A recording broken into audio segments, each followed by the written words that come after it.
Let me talk about the economic rationale for why we need a liberal, argumentative democracy.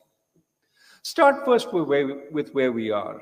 India is rebounding today, though the consequences of war in Ukraine, the inflation, the rising interest rates around the world are all casting a shadow.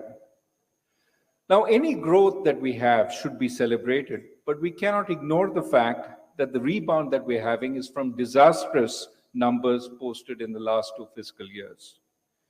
India's poorest citizens, and especially their children, continue to suffer.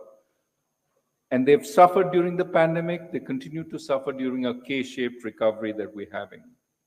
The scarring of India's lower middle class households and MSMEs will mean that domestic demand will remain subdued after an initial rebound. So we need to figure out how to get growth up.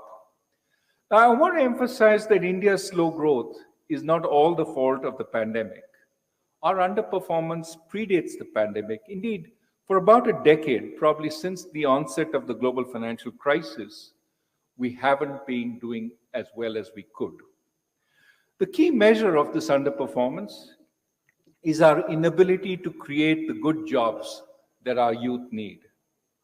Think, for example, of the protests that were triggered by the government's recently announced Agnipath scheme.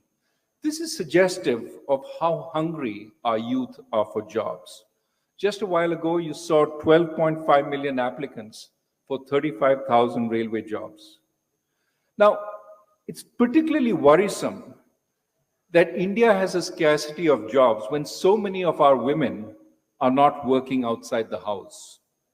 India's female labor force participation is amongst the lowest in the G20 at 20.3% in 2019. In fact, we had only one country which was keeping pace with us, which was Saudi Arabia. And now Saudi Arabia's female labor force participation is 33%. So we are alone.